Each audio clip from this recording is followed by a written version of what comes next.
अनोखी तरकीब।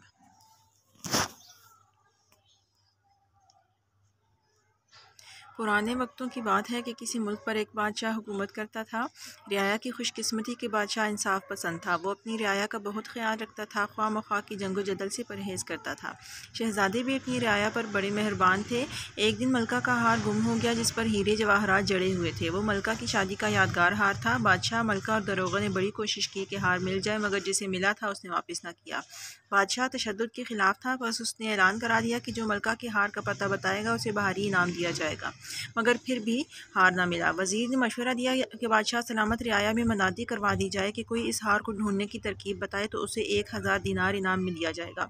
हार चूंकि महल में गुम हुआ था, शक भी खादमों, खिदमतगारों और मुलाजमों पर था। वो सब पुराने और वफादार थे, इसीलिए बादशाह उन पर तशद्दुद का कायल ना था कि ये गलत हरकत तो किसी एक फ़र्द ने की थी, उसकी सज़ा किसी दूसरे को ना मिले।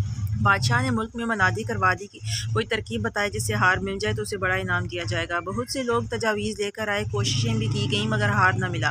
एक दिन बादशाह दरबार लगाए बैठा था कि एक लड़का बमा अपने गधे के साथ हाजिर हुआ और अर्ज़ की कि वो हार ढूंढ कर देगा। बादशाह और दरबारी हैरान रह गए, कहाँ ये लड़का और कहाँ वो बूढ़े अक्लमंद अफराद जिनकी तजावीज़ से भी हार नहीं मिला, ये कैसे हार ढूंढ कर देगा।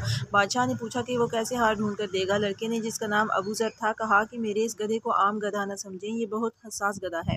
जो ही चोर इसकी दुम को हाथ लगाएगा ये ढिंचू ढिंचू करने लगेगा। बादशाह ने कहा, अगर ऐसा हुआ तो उसे इनाम इकराम से नवाजा जाएगा। महल में उस गधे के बारे में चहमगोइयाँ शुरू हो गईं। अबू ज़र ने 2 खैमे नस्ब कराए।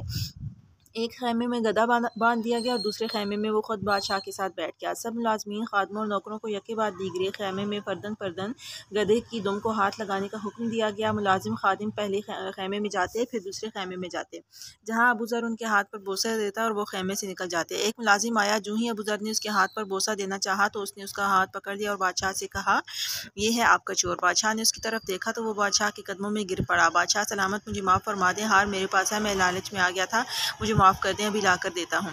बादशाह हैरान था कि इतनी आसानी से उसे हार मिलने की तवक्को ना थी। जब मुलाजिम हार लेने के लिए खैमे से बाहर निकला तो बादशाह ने लड़के अबू ज़र से पूछा, तुमने चोर को कैसे पहचान लिया जबकि गधा। एक मामूली सी बात से अबू ज़र ने कहा कि वो मामूली सी बात कौन सी थी। बादशाह ने कहा, बादशाह सलामत, गधे में कोई क्वालिटी नहीं, गधा तो गधा है। मैंने उसकी दुम पर तेज़ खुशबू लगाई थी। चूँकि बाकी मुलाजिम खिदमतगार चोर ना थे, उन्होंने उसकी दुम को बिला झिझक हाथ लगाया। मैं बोसा लेने के साथ उनकी हाथों की खुशबू सूंघता था। चूँकि ये चोर था, उसने गधे की दुम को इस डर से हाथ न लगाया कि कहीं गधा बोल न पड़े और पकड़ा न जाए। उसके हाथ पर खुशबू ना थी। बस इतनी सी बात थी। बादशाह को हार मिल गया। उसने नामक राम से अबू ज़र को रुखसत किया और उस मुलाजिम को माफ़ कर दिया, क्योंकि वो भी एक इंसान था और इंसान ख़ता का पुतला है। प्यारे बच्चों, माफ़ करने में भी बड़ाई है।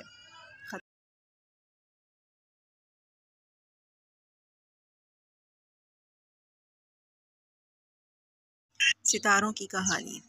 लाखों बरस गुजरे, आसमान पर शुमार की तरफ सफ़ेद बादलों के पहाड़ के एक बड़े गार में एक बहुत बड़ा रीछ रहा करता था।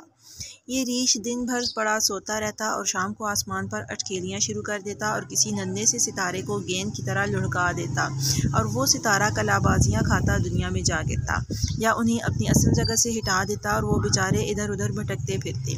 आखिर एक दिन तंग आकर वो 7 सितारे, जिन्हें 7 बहनें भी कहते हैं, मिलकर चाँद जैसे अक्लमंद बूढ़े के पास गए और रीछ की शरारतों का जिक्र करके चाँद की मदद चाही। थोड़ी देर तो वो सर खुजाता रहा और फिर बोला, ठीक है, मैं इस नामाकूल की मुरम्मत करूँगा। दूसरे दिन चाँद रीछ के पास गया और उसे खूब डांटा और कहा कि अगर तुम ज़्यादा शरारतें करोगे तो तुम्हें आसमानी बस्ती से निकाल दिया जाएगा। क्या तुम जानते नहीं कि इन सितारों की रोशनी की मदद से दुनिया में इंसान और जहाज़ अपना अपना रास्ता देखते हैं, लेकिन तुम उन्हें रोज़ खेल खेल में ख़त्म कर देते हो। तुम्हें ये भी मालूम नहीं कि जब ये सितारे अपनी असल जगह पर नहीं रहते तो दुनिया के मुसाफिर और जहाज़ रास्ता भूल जाते हैं। मियाँ रीछ ने इस कान से सुना और उस कान से निकाल दिया और कहकहा मारकर बोले, मैंने क्या दुनिया के जहाज़ों और मुसाफिरों की रोशनी का ठेका ले लिया है जो इनकी फ़िक्र करूं। ये कहकर रीछ चला गया। जाने के बाद बूढ़े चाँद ने बहुत देर सोचा कि इस शैतान को किस तरह काबू में लाऊं। यकायक उसे ख्याल आया कि वो ओरियन देव से भी मदद ले सकता है। ओरियन देव एक ताकतवर सितारे का नाम था जो उस ज़माने में बहुत अच्छा शिकारी समझा जाता था और उसकी ताकत की वजह से उसे देव कहते थे। ये सोचकर बूढ़े ने दूसरे दिन ओरियन देव को बुलावा भेजा। उसके आने पर बड़ी देर तक दोनों में राजो न्याज होते रहे। आखिर ये फैसला हुआ कि वो आज शाम रीछ को पकड़ने की कोशिश करेंगे।